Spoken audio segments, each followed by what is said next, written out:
तो hello students, अब हम स्टार्ट करने जा रहे हैं फ्री कंसेंट के जो स्टडी बेस्ड क्वेश्चंस हैं, जो सिचुएशन बेस्ड क्वेश्चंस हैं वो। लेकिन क्वेश्चन स्टार्ट करने से पहले हमेशा की तरह मैं आपसे कहूँगा कि इस चैनल को ज़्यादा से ज़्यादा लोगों से सब्सक्राइब कराएं, फॉरवर्ड करें, लाइक करें सारी वीडियोस, बेल आइकन दबाएं ताकि नोटिफिकेशंस मिलते रहें और सारे के सारे चैप्टर्स के जो स्टडी बेस्ड क्वेश्चन हैं वो आप लोगों को इसी तरह से मिलते रहें, आपकी नॉलेज बढ़ती रहे। तो स्टार्ट करते हैं फ्री कंसेंट के जो सिचुएशन बेस्ड क्वेश्चंस हैं वो। तो फ्री कंसेंट वाला जो चैप्टर है उसमें सबसे पहला क्वेश्चन है कि एक बार एक हस्बैंड ने रिलीज डीड साइन कराई अपने वाइफ और सन से, उन्हें डराते हुए कहते हुए कि या तो इसे साइन कर दो नहीं तो मैं सुसाइड कर लूंगा। तो ऐसे केस में ये ट्रांजैक्शंस क्या हमें जो है सेट असाइड कर देना चाहिए इसलिए कि कंसेंट फ्री नहीं है, और यदि हाँ तो इसी बात का एक्सप्लेनेशन लिखें। तो इस क्वेश्चन का आंसर है कॉर्शन से रिलेटेड। कॉर्शन सेक्शन 15 में डिफाइन किया गया है और कहा गया है कि कॉर्शन का मतलब होता है करना या करने की धमकी देना ऐसा कोई भी कार्य जो इंडियन पीनल कोड 1860 में मना किया हुआ है। इवन किसी की प्रॉपर्टी को अनलॉफुली डिटेन करना या डिटेन करने की धमकी देना भी कॉर्शन की कैटेगरी में आता है, जिसमें दूसरे को हानि पहुंचे, जिसमें इंटेंशन है कि एक व्यक्ति डरे और डर कर एग्रीमेंट में एंटर हो जाए। तो कॉर्शन का मतलब करना या करने की धमकी देना वो कोई भी काम जो आईपीसी में मना किया गया है, किसी की संपत्ति को डिटेन करना, डिटेन करने की धमकी देना, किसी को नुकसान पहुंचाते हुए इस इंटेंशन से कि वो व्यक्ति कॉन्ट्रैक्ट में एंटर हो जाए, कहलाता है कॉर्शन। इसीलिए कॉर्शन के लिए कुछ असेंशियल इंग्रेडिएंट्स बताए गए हैं। कॉर्शन का मतलब होता है करना, करने की धमकी देना वो कोई भी काम जो इंडियन पीनल कोड में मना किया हुआ है। अनलॉफुली डिटेन करना, डिटेन करने की धमकी देना दूसरे को नुकसान पहुंचाते हुए, इंटेंशन है कि बंदा एग्रीमेंट में एंटर हो जाए। ये बात नोट करने वाली है कि इससे कोई फर्क नहीं पड़ता कि इंडियन पीनल कोड उस जगह पर एप्लीकेबल है कि नहीं है, कॉर्शन तो माना ही जाता है। सेक्शन 19 जो है वो ये कहता है कि यदि कॉर्शन किसी के साथ इस्तेमाल हुआ है तो उसके ऑप्शन पर कॉन्ट्रैक्ट हो जाता है वॉइडेबल, जिसकी कंसेंट से प्राप्त की गई है। इस केस में यहां पर जब हस्बैंड ने रिलीज डीड ऑब्टेन करी वाइफ से, उन्हें डराते हुए कि मैं आत्महत्या कर लूंगा, तो ऐसे केस में हम कहते हैं कि कॉर्शन का प्रयोग किया गया है। क्यों? क्योंकि सुसाइड करना एक ऐसी एक्टिविटी है जो आईपीसी में मना की गई है। इसका ये जो केस है, ये केस के जो कैरेक्टरिस्टिक्स हैं वो बिल्कुल उस केस से मिलते जुलते हैं जैसे चिक्कम अमाय राजू वर्सेस शेषम में हुआ। तो फैसला कुल मिला के क्या सुनाया गया? फैसला कुल मिला के ये सुनाया गया कि threat of suicide amounts to coercion. दूसरा क्वेश्चन इंपॉर्टेंट है। A having advanced money to his son B during his minority, upon B's coming of age obtains by misuse of parental influence a bond from B for greater amount that the sum due in respect of the advance. Has A employed undue influence? एक व्यक्ति ने अपने बच्चे को minority के दौरान कुछ पैसे दिए थे, पर जब वो बड़ा हो गया तो उसने पेरेंटल मिसयूज का इस्तेमाल करते हुए उससे बॉन्ड साइन करा लिया कई गुना ज़्यादा अमाउंट का उसके मुकाबले जितना उसने शुरुआत में पैसा दिया था। तो क्या यहाँ पर अनड्यू इन्फ्लुएंस का प्रयोग हुआ है?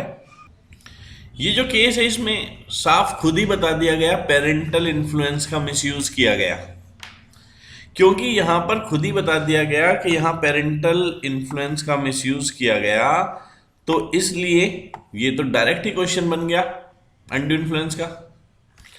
तो इसीलिए पहले अनड्यू इन्फ्लुएंस को एक्सप्लेन कर देंगे। लिखा है इंडियन कॉन्ट्रैक्ट एक्ट के सेक्शन 16 में, कॉन्ट्रैक्ट को कहते हैं कि वो इंड्यूस हुआ है अनड्यू इन्फ्लुएंस से, जहां पर रिलेशनशिप पार्टीज के बीच में ऐसी है कि एक पार्टी दूसरे की विल को डोमिनेट कर सकती है और वो उसका इस्तेमाल करती है दूसरे के ऊपर अनफेयर एडवांटेज प्राप्त करने के लिए।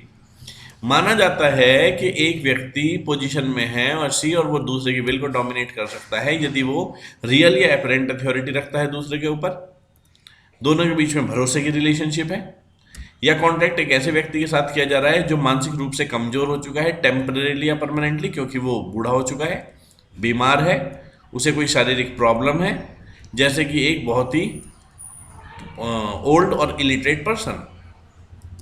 इस गिवन केस में ए ने मनी एडवांस करी अपने सन को उसकी माइनॉरिटी के दौरान, और जब वो बड़ा हुआ तो पेरेंटल इन्फ्लुएंस का मिसयूज किया और बहुत ज़्यादा अमाउंट का एक बॉन्ड उससे साइन करा लिया उस पैसे के संबंध में जो माइनॉरिटी में दिया गया था। इसका मतलब ए ने यहाँ पर अनड्यू इन्फ्लुएंस का इस्तेमाल किया है और ऐसा कॉन्ट्रैक्ट सन के ऑप्शन पर हो जाएगा वॉइडेबल, क्योंकि फादर और सन की पोजीशन जो है वो ऐसी पोजीशन है जो कि फिड्यूशरी नेचर की है। तो फिड्यूशरी नेचर में यदि एक व्यक्ति ने यानी कि फादर ने अपने सन के ऊपर पेरेंटल इन्फ्लुएंस का मिसयूज किया है तो कॉन्ट्रैक्ट सन के ऑप्शन पर हो जाएगा अवॉइडेबल। क्वेश्चन नंबर 3 कहता है ए ने अप्लाई किया बैंकर के पास लोन लेने के लिए, लेकिन उस समय मनी मार्केट में पैसे की शॉर्टेज थी, स्ट्रिंजेंसी थी। बैंकर ने डिक्लाइन किया और कहा कि लोन तो अब हाई रेट पर ही दिया जा सकता है, जो कि काफ़ी हाई है। ए ने फिर भी लोन को एक्सेप्ट किया इन शर्तों पर। तो क्या ये ट्रांजैक्शन अनड्यू इन्फ्लुएंस से प्रभावित हो चुका है? यहां पर जो क्वेश्चन नंबर 3 है उसका आंसर देखते हैं। कहते हैं सेक्शन 16 के अनुसार कॉन्ट्रैक्ट को कहते हैं कि वो अनड्यू इन्फ्लुएंस से प्रभावित हुआ है जहां रिलेशनशिप पार्टीज के बीच में ऐसे हैं कि एक पार्टी दूसरे की विल को डोमिनेट कर सकती है और अपनी वो इस्तेमाल भी करता है पोजीशन को दूसरे की विल को डोमिनेट करने के लिए। अनड्यू इन्फ्लुएंस होने के लिए पार्टीज के बीच में रिलेशनशिप होना जरूरी है, एक बंदा ऐसी पोजीशन में होना जरूरी है कि वो दूसरे की विल को डोमिनेट कर सके और दूसरे के ऊपर अनड्यू एडवांटेज भी लिया जाना जरूरी है। लेकिन इस केस में यदि हम देखें तो ए ने जब अप्लाई किया बैंकर के पास लोन लेने के लिए उस समय जब मनी की स्ट्रिंजेंसी थी ही मार्केट में, तो बैंकर ने डिक्लाइन किया कि भाई इस समय तो मनी की स्ट्रिंजेंसी है और बहुत हाई रेट पर ही आपको लोन मिल पाएगा। ए ने लोन फिर भी अपनी मर्जी से स्वीकारा। यहाँ ट्रांजैक्शन एक ऑर्डिनरी कोर्स ऑफ बिजनेस का ट्रांजैक्शन है। हम ये नहीं कह सकते कि कॉन्ट्रैक्ट अनड्यू इन्फ्लुएंस से इन्फ्लुएंस हुआ है, क्योंकि यहाँ नेचर ही ऐसा है, जब पैसे की मार्केट में कमी होती है तो ब्याज दर हाई हो ही जाती है। यहाँ पर बैंकर का अनड्यू एडवांटेज लेने का कोई ऑब्जेक्ट नहीं था, क्योंकि जब डिमांड ज़्यादा सप्लाई कम होती है तो चीज़ें महंगी हो जाती हैं। उसी प्रकार से लोन के केस में भी जब मनी मार्केट में पैसे की कमी होती है तो लोन भी महंगा हो जाता है, इसलिए यहाँ पर कोई अनड्यू इन्फ्लुएंस का प्रयोग नहीं हुआ है। क्वेश्चन नंबर 4 अच्छा क्वेश्चन है, इंपॉर्टेंट है। एक यंग लड़का जो 18 साल से ऊपर का है पर बहुत ही खर्चीले स्वभाव का है और नशा भी करता है, जो है शराब भी पीता है, उसने 90,000 रुपये बोरो कर लिए बॉन्ड पे साइन करते हुए, जिस पे कंपाउंड इंटरेस्ट 2% पर मंथ के हिसाब से दिया जाना था। तो क्या ये ट्रांजैक्शन अनड्यू इन्फ्लुएंस से प्रभावित माना जाएगा? कॉन्ट्रैक्ट को कहते हैं कि कॉन्ट्रैक्ट अनड्यू इन्फ्लुएंस से प्रभावित है जहां रिलेशनशिप पार्टीज के बीच की ऐसी हैं कि एक पार्टी ऐसी पोजीशन में है कि वो दूसरे की विल को डोमिनेट कर सकता है और वो दूसरे की विल को डोमिनेट भी करता है अनफेयर एडवांटेज लेने के लिए। एक बंदा तब माना जाता है कि वो दूसरे की विल को डोमिनेट कर सकता है यदि सर्कमस्टांस ऐसे हैं कि उस व्यक्ति की दूसरे के ऊपर रियल या एपरेंट अथॉरिटी है, उन दोनों के बीच में फिड्यूशरी रिलेशनशिप है, या मेंटल डिस्ट्रेस का केस है।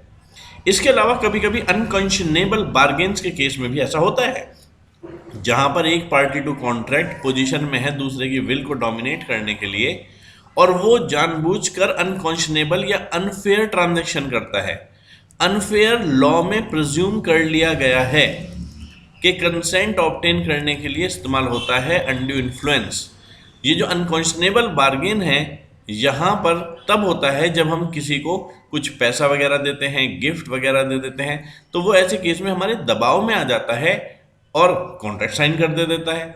इस केस में भी जो यूथ है 18 साल का, वो बहुत खर्चीला था, नशा भी करता था, उसने बोरो किए एक unusually high bond, unusually high rate of interest पर, जैसे 2% पर एनम। तो यहाँ कोर्ट ने फैसला सुनाया कि ट्रांजैक्शन अनकंशनेबल है क्योंकि रेट ऑफ इंटरेस्ट कुछ ज़्यादा ही ज़रूरत से चार्ज किया गया है। इस केस के फैक्ट सिमिलर हैं कृपाराम वर्सेस सामीउद्दीन अद खान के, तो इसीलिए वहाँ पर भी ये कहा गया था कि अनड्यू इन्फ्लुएंस का इस्तेमाल हुआ है। तो हम इस निर्णय पर पहुँचते हैं कि यहाँ पर भी अनड्यू इन्फ्लुएंस का इस्तेमाल किया गया है।